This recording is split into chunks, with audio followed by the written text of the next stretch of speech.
I want to play Fortnite. This part's a boss fight. Headset, baby. Is it my turn to play yet?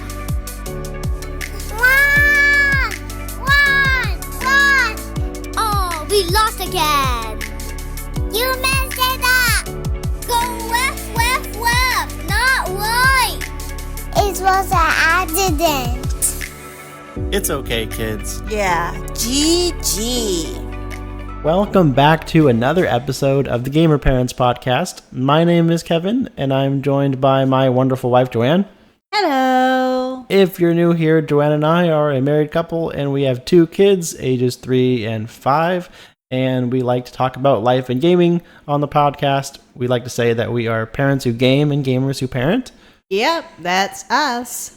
And so, episode 102. To kick things off, I will start us off with our life update this week. What's been going on in the life side of, family and everything.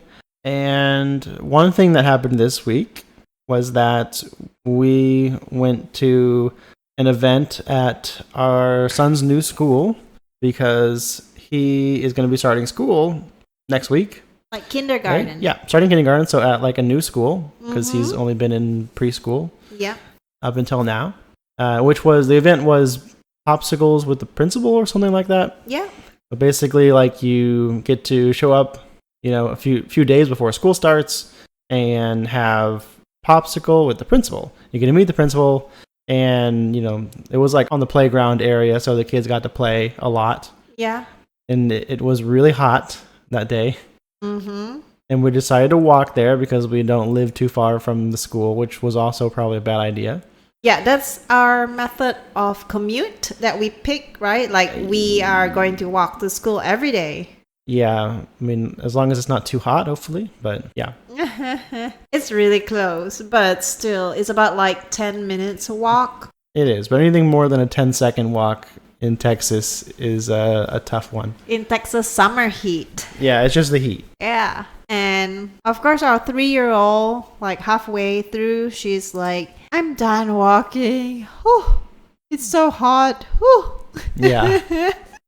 And she's like, Daddy, carry me. So Kevin had to carry her halfway there. And the same thing coming back.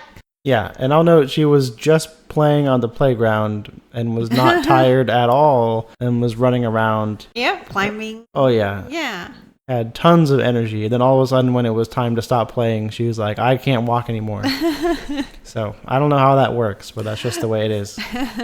Yeah. Well, I wanted to bring the stroller, but... we also thought it was going to be indoors, right? I kind of did. Yeah. I hope so, because it's been so hot. I know. But that wasn't the case. Which that wasn't okay. And note that from like the front of the school to where the playground was at the back of the school is like the equal distance from one end of the school to the other. It's like a whole way around. Yeah. So yeah, kind of like double the distance almost. Mm-hmm. Speaking of heat... Kevin caught a fever after that. Yes, we've been a little bit sick as well. Yeah, but I don't think he got the fever from the walk. I mean, I have a fever today now. Yeah, but before him was me, and before me was the kids. So it's always... Yeah, but that was like over a week ago, and I felt like I somehow dodged this one. Yeah, I thought you were immune to it, but... I think my body resists it longer, but it still catches it. Now, I think it's like this. Your body resisted it until you had to do the walk this morning. It was like, I'm done. Maybe, yeah. Yeah, we push ourselves too much. Plus, when we're sick, and mine was COVID, actually. That was like last week. Like, no babysitters can come, like we're on our own with the kids, still raising them and... keeping them alive while trying to stay alive ourselves. So that was a rough week. But I guess it is just, before school starts, this is like almost anticipated. Hopefully this is it and no more. But yeah, let's get it out of the way before school starts. Yeah. Yeah. Fingers crossed. So that's kind of the main thing this week, like getting everything ready for school to start next week. Oh, yeah. Because we have Dylan that's going to start a new elementary school, and then Faith is going to start going to preschool. So a lot of new stuff for both of them. Yeah, and I was packing these goodie bags for the teachers. I didn't know about this. So apparently, like here in the US, before you send the kids to school, when you meet the teacher, you bring an apple or flower or a gift bag for the teacher, kind of like a token of thanks, like for having my kids. We'll take an A in return. So I didn't know that. And then my friends were like, oh, by the way, have you seen the teacher yet? Did you bring anything for the teacher? And I'm like, no, that's next week. Like, are we supposed to bring? And then they were like, oh, yeah. So I had to look up and Pinterest on what to, pack for the teachers. And so I got a little like care package for the teachers with some vitamin C, some, Tylenol. What? Some This is hand like sanitizer. like for when they inevitably get sick. Yeah, well, kids. This is what I saw on Pinterest. So I am packing a care package for the teacher, as well as some school supplies and some cute earrings. Just little things that would make a teacher smile at the end of the day and give our kids an A. I don't know. If someone gave me Tylenol and I'm not sick, I would be like, okay, like, are you sick? Are you getting me sick right now? Like, Yeah. But that was an interesting new thing to learn as a mother in the US. okay, gotcha. Well, what else this week? I think I'm out of things.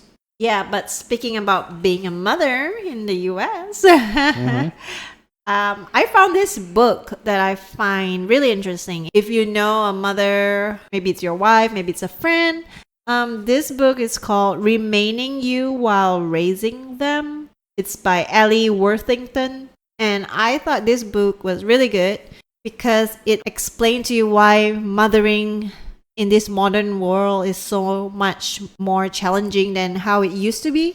With social media and everything and all the expectations that are put on us mothers. And this book is like trying to also point out the myths of motherhood. Like, for example, just sharing an example, like myth number 1, a good mother doesn't have naughty kids. Like that's a myth. Like, even if your kids misbehave, that doesn't make you a bad mother.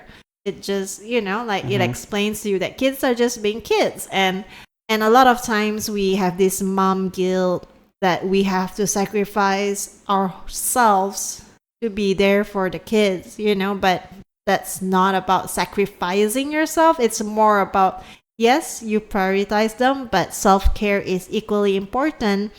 And that's what this book is about, like how to remain you as a person while raising your kids.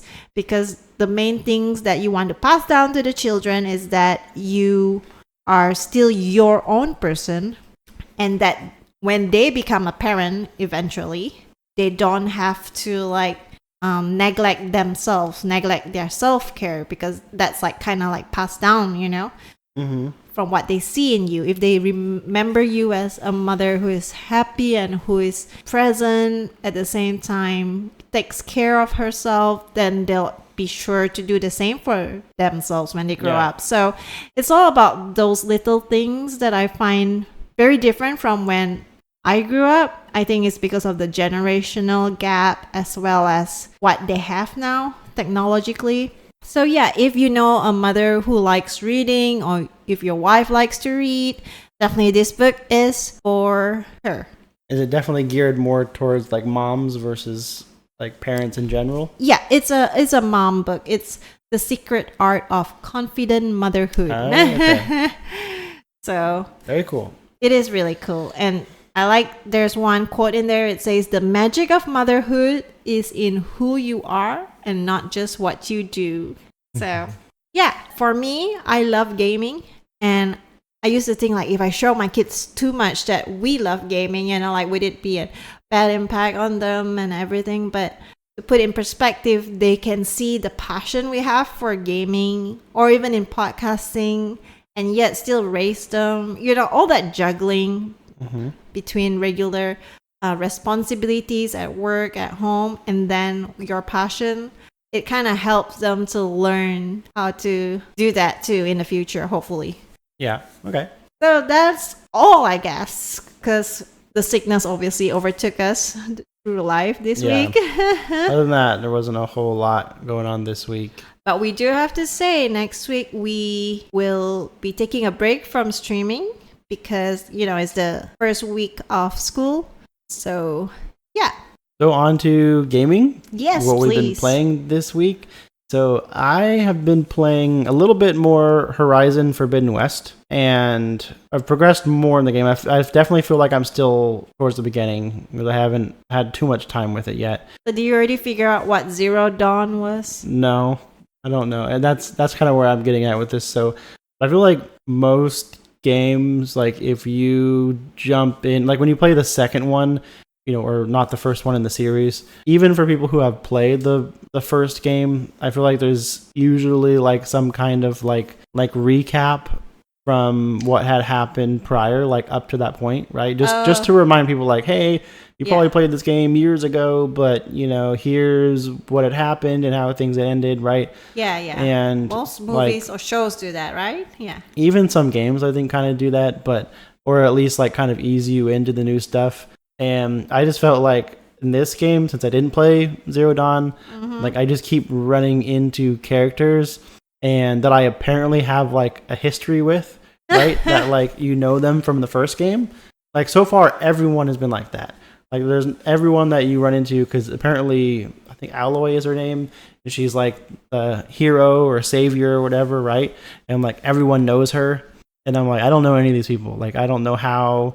Whether like, oh, remember that time, blah, blah, or like, this is what, you totally left us hanging this last time. And I was like, I'm sorry, I don't even know what I did in that last game. I never played it. It's funny. And yeah, so I feel like as if like I woke up like with amnesia. I know, right? I was going to say that. And I'm like, I don't know. Apparently I know these people, but I have no idea what relationship it is, right? It honestly just feels like a continuation of the last game. And really, we're just stepping into it without having played the first game. It's still fun to play. Like, the combat's pretty fun, and I just got to the point where it kind of opens up, like, the world to you to just kind of, like, explore and, like, go wherever, as opposed to, like, it was very linear before. I'm still pretty early on into the game, but that's just my take on things so far. But I have we were playing some League of Legends. The Swarm mode? Yeah, mostly Swarm mode, which has been tough because we just keep trying to do harder and harder levels until we can beat it. And we're basically at the hardest difficulty and like, halfway through that. Yeah. And I don't know if we can beat that because it's like things go perfect and it's like we still can't beat the boss. I know. So, I don't know. And I think Swarm mode is going away pretty soon. And I don't know. I'm okay. Like we got to play it a lot over the last few weeks. Yeah. So I'm okay with that if it goes away. But I also did get to play a little bit of the regular mode in League of Legends and was having a lot of fun with that too. Oh yeah. So this was probably when I was out sick. Yeah. I didn't get to play that part. Yes. And then we've been playing a little bit of Minecraft Dungeons. Have you? Yeah. I know you have too. We both have with Dylan. I know I have. I didn't know you did too. So Dylan has been playing Minecraft Dungeons as one of his, go-to games the last week or so. Yeah, and he's like been really into it. Yeah, and of course, Minecraft Dungeons, we talked about it some last week, but you can play it with multiple players, right? Yeah. So Dylan has his character, and then, last weekend I had made my own character, which you and I have kind of been sharing. Yeah. Right? Because we don't need to like both be playing with him at the same time. So like usually one of us is playing with him if he's playing. And so that's been kind of fun, like, father-son and mother-son time. Yeah. With him playing Minecraft Dungeons. Anything that, because you probably played a little bit more than me this last, like during the week, but yeah. Do you have anything that you like about the game or anything that you noticed with Dylan? I noticed that like he just go Leroy Jenkins, that's like the World of Warcraft character, like he would just like run in to the mob unaware of how much health he has and then die in the middle of it. Well, it seemed like he was pretty good at using the potions, like, to heal himself. But, like, he'll, like, constantly be using them. Yeah. Like, he starts taking damage again, and as soon as it comes up, he, like, has to use it again, because he doesn't play very safe. He doesn't. I guess like when he was playing with you, like in the first few levels, it was easier, right? So he could like use the potions, and there'll be like a cooldown time, and that duration is like just enough before we go into the next mob. But in the harder levels, like where we are, it's like constantly spawning mobs, right? Mm-hmm. And of course, because we've been leveling up our weapons, we can't play the easier level. We it keeps getting harder, and he just runs in without me, and I'm like, wait, just wait up, and then he dies, and then we both die. So it's challenging sometimes. And he goes, "Oh, sorry, I forgot." And he's a hoarder. Like every time there's an arrow bundle, he would grab it. And I need the arrows because I run out of arrows because I like to attack the mobs from further away. Yeah. And he doesn't really aim the arrows well anyways. He just like shoots it anyhow. So yeah, he'll have 173 arrows and I'll have like 21 and he'll still grab it. And I said like, I needed it. And he's like, oh, sorry. I just like them. Yeah, that's like when I play with him, like as soon as I see them, I see like who has less. And if I have less, I get it. Like I grab it really quickly if I'm low and if he has plenty. And then if he's low, then like I'll say, hey, Dylan, go grab those arrows. But yeah, usually like I find that I use them a lot more than him. But yeah. It's just interesting because like sometimes I'll like get so frustrated playing and then we die in the dungeons and then I'll be like, and he'll go, mommy, relax. It's just a game. Like, excuse me, I know it's a game, but I'm just excited, okay? Not rage yet. Yeah, but that's it from Minecraft Dungeons. Cool. So I have also been playing a little bit of Midnight Suns. I feel like I'm playing a lot of games, and hopefully this is one that I can wrap up sometime. But anyways, I know the last couple of weeks I've been talking about this, and I've been doing a lot of the side missions like previously, and I kind of been trying to make a point to just do like story missions so that I can actually get somewhere with the game. And a couple of things there. One is that on some of the story missions, like you have to have certain characters available. Okay. Like, yeah, certain story sense. missions like will require you to have Iron Man available or Captain Marvel or Blade or whoever. And like each day you're like going through these day-night cycles, right? And each day you do like certain tasks that you can pretty much do like once a day. And one of those things is you can send people to like this recovery area, like if they're hurt. Yeah. Then you put them there, and then they have to spend a day there to recover. Like an infirmary. Yeah, basically. So then they get healed. And then also you can send people out like on these like solo missions. So like you don't actually get to play those. It's just like, oh, you go out and do this side quest thing on your own. Oh, delegating. And then they come back. Yeah, and then they come back like a day later, right? And so I do all those things every day because that's how you get rewards for doing that stuff. And then I would go, okay, I'm done with that. I'm going to go do the story mission. And then like I would go to click on the story mission. It's like, oh, you can't do this because, you know, this character is unavailable, right? Mm-hmm. And then I'd be like, well, now I'm stuck. I can't do the story mission because like I sent that character off to go do something else. That's funny. And so now I'm like forced to do a side mission while I wait for them to come back. So that I can do a story mission? No. Aww. I don't think so. Abort mission. I mean, it would probably like waste the resources or something. Gotcha. So then there was sometimes where like I really just wanted to progress the story and like I couldn't because I did that. So I don't know if I need to like check the story mission first and then decide like who to send on missions and stuff. But I don't know, that was kind of an annoyance that I had. Another thing just to help speed things up, which it's still going very slow, but I have been like basically skipping like all dialogue. Right, so like you can just like click through it, right, and it's like these long conversations. Oh no! And then you have to pick a dialogue option, right? And like half the time, like I don't really know what the conversation was about, so like I don't know what I'm replying to. Funny. Well, you only get like basically the last sentence to like know what was the last thing that was said, and so I don't know, the dialogue is just too much. Trying to go through all that. It's like Hogwarts Legacy for me, where the dialogues are like, oh my gosh. At the very beginning, I took all the dialogue seriously because it was like I wanted to get the friendship level with everyone up. Yeah. And then now I'm like, screw it. Like, it's just taking way too long. You don't want a friendship? This is like real life, huh? Yeah. And a lot of the conversations, you have to pick whether, because it's like a light side response or a dark side response, right? Of whether you're the light or the dark. And those responses will give you points towards that light or dark. And so I'm always going light because that's just the way I decided to go this playthrough. And there's certain characters that, for whatever reason, do not like those light responses, and it just like ruins the friendship level with them. Yeah. Which is because there's like this one like more emo girl, right? And so the light responses are always more positive, right? And she doesn't like that. Oh. So it like lowers the friendship with certain people that, for whatever reason, it doesn't work with. So I don't know. It's teaching you to accommodate to them. yeah, I mean, I kind of have it figured out now, so I know like how to talk to the different characters, but for the most part, I'm like skipping all of the dialogue now, except for like the cutscenes, because those are a little bit cooler and more important for like the main story. Like as if real life interactions are not tiring enough. That's true. Yeah, I've never really liked the in-game socializing like that.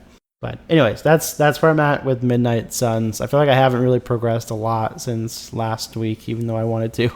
Very nice. So Dylan and I also played another game, and it was Mario Odyssey. I mean, he's actually like beat the game already. Well, yeah, you guys have been playing that for a while. I know, but he said like you have to beat it 3 times or something. I mean, I don't know about that. I don't know. For some reason, he thinks that like, okay, the game is like the story itself is complete, but you could like beat the bosses more than once. I think 3 times he was saying.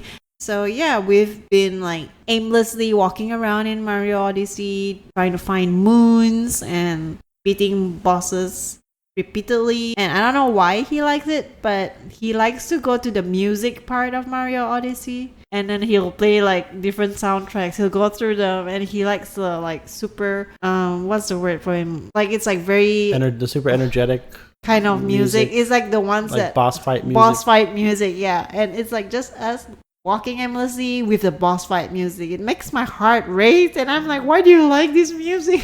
Yeah. Foreshadowing of the kind of he music. does that in a lot of the Mario games. When you beat the game, it like lets you go through all the music and listen to it and change whatever. Yeah, and the so he did that in Mario RPG also. He did that too? Yeah. Oh.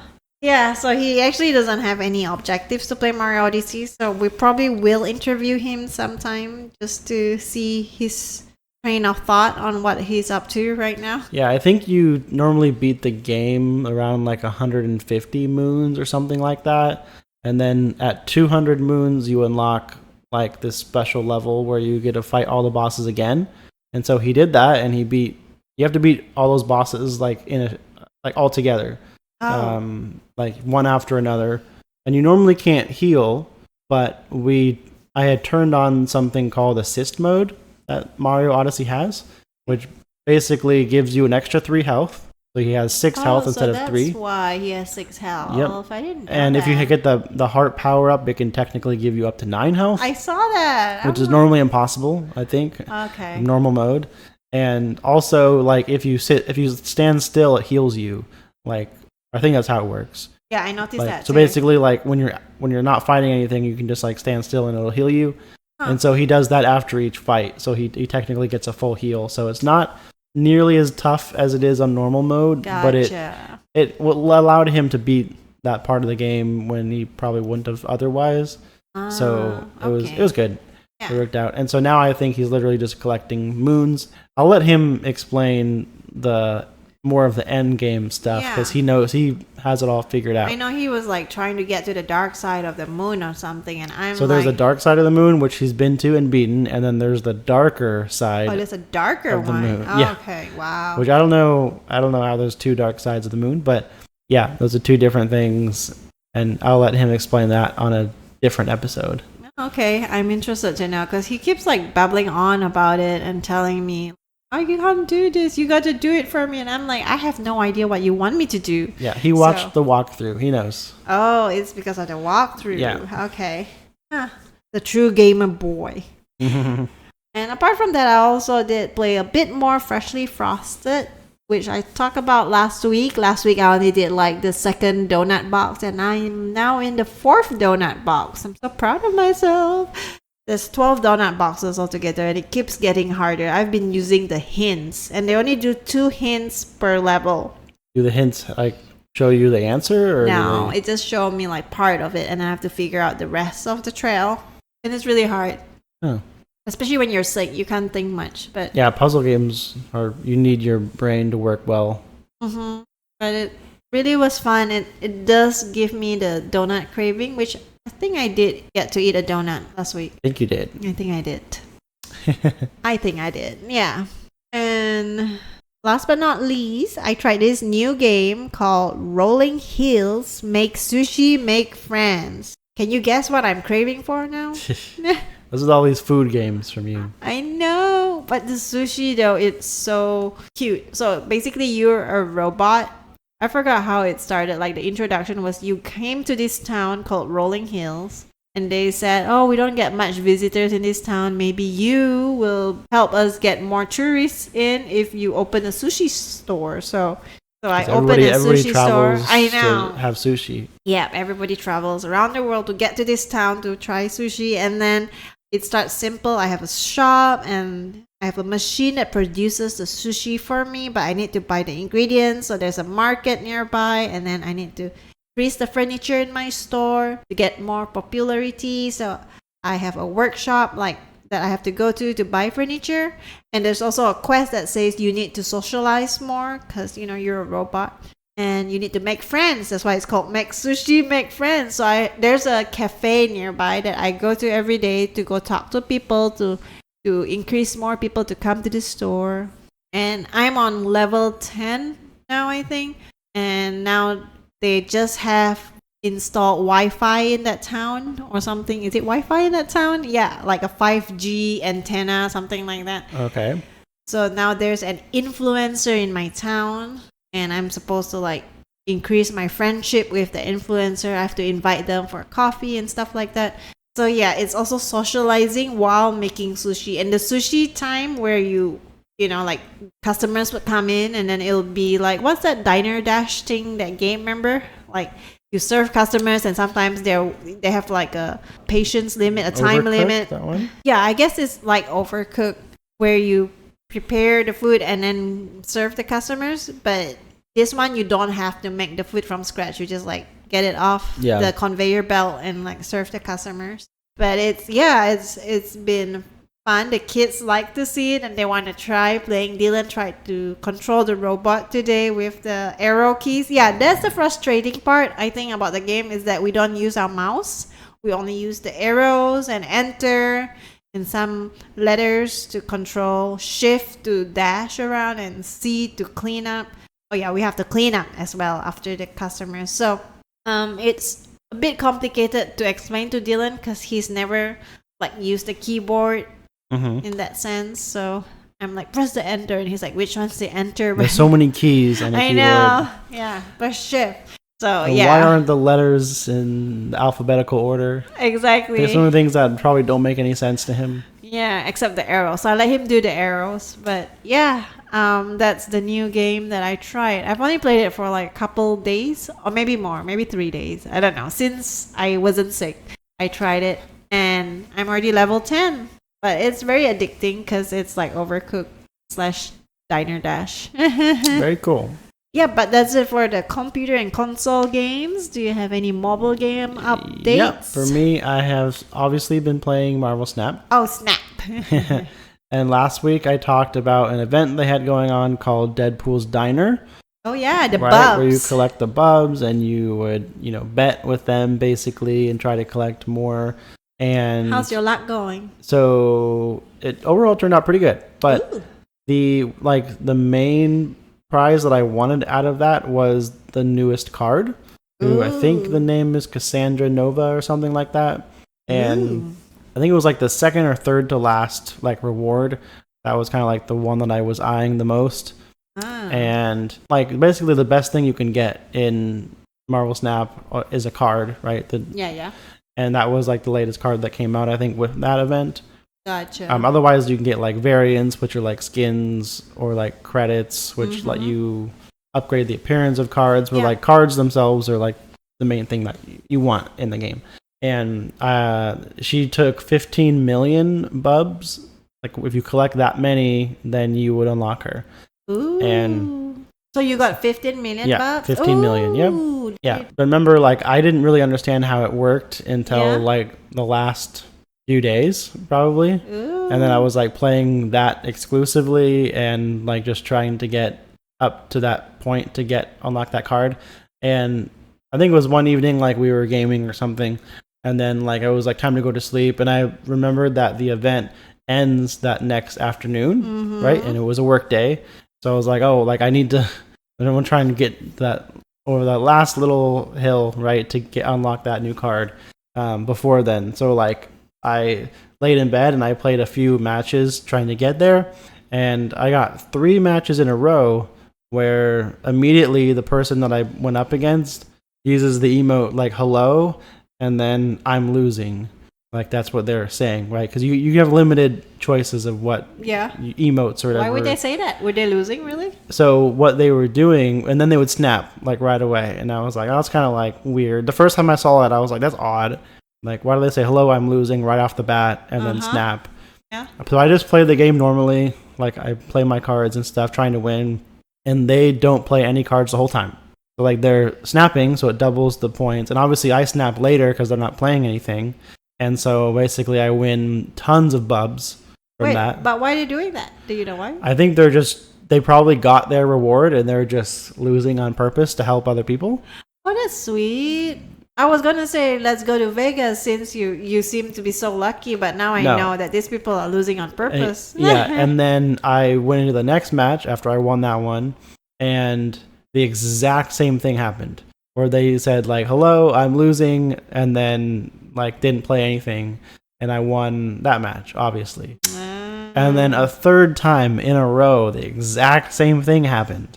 Okay. Maybe we can still go Vegas then. So I got extremely lucky like the evening before this whole event ended with like those 3 games, and that's probably what got me to there. I think it was like that night that I got where I needed, and then I was done with the event pretty much. So do you have like, what do you do with the extra bubs or the event? Just you lose it when the event's over, which is probably why people were just like letting all of theirs waste, just losing them on purpose so other people could get the last rewards maybe. Yeah, to get the bubs. Yeah. Aw, so cute. Yeah. So that was kind of lucky. I was kind of surprised I was still able to get the card out of the event.